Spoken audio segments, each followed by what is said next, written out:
દરેકને હાથ જોડી નમ્ર વિનંતી કરું છું કે સત્યમાં ઉભા રહો અને સત્યનો વિજય થવાનો. બોલો કે હરપુરી બાપાને, બોલો કે હરપુરી બાપાને, બોલો કે હરપુરી બાપાને.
ધરમની ધજા ફરકેડી છે મિત્રો.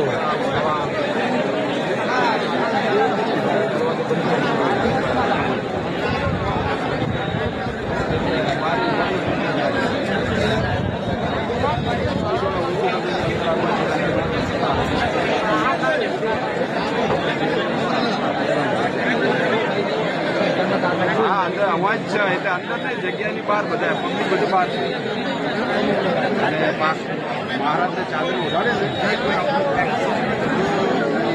કાંઠા ત્યાં ચાદર ઉડાડી દીધી છે. પછી રાજકીય જજો અને જોપાયા ને આપણે એ પગે લાગી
મારો ભોજન ઉડી જાય, મારો ભોજન ઉડી જાય.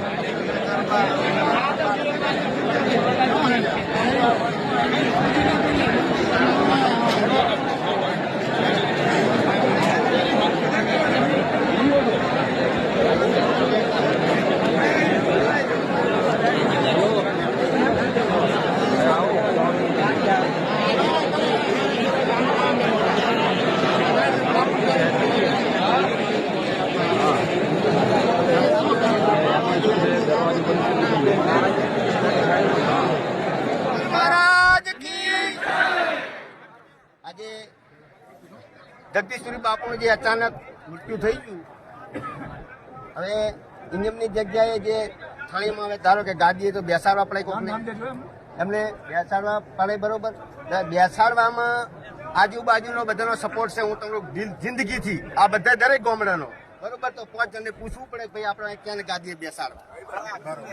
પૂછ્યા વગર જાતે ભાઈ એમની રીતે નિર્ણય લઈ લે એ ના ચાલે. બીજું એમના જે નિર્ણય લીધો એમનું કહેવાય જાય લોકો તો એમને લાફા ખાવા પડ્યા. બરોબર, એટલે આના માટે હજુ ચાલે, એના માટે તો હરેક સમાજ આમાં તમે તાકો, કોણ સમાજ નથી આમાં? બરોબર, અને હું દરેકને હાથ જોડીને નમ્ર વિનંતી કરું છું કે સત્યમાં ઉભા રહો અને સત્યનો વિજય થવાનો.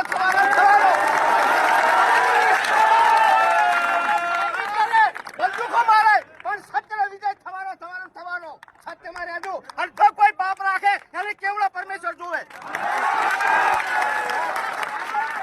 આગળ આવ્યા છીએ, પેલી વાતો કરી છે, હતો આવી છે, ના ચાલે આવું. સત્યમાં ઉભા રહો. સત્યનો વિજય થાય છે ગમે તારે. તમે જોઈને જો માતાજી લાત રાખશે અને જો ખોટામાં છે. અને બીજી એક વાત કરું, તિજોરીના તાળા તૂટી જશે સાહેબ. તાળા તૂટી જશે. બસ એના બેઠા છે, બેઠા કટંગીરી શું છે?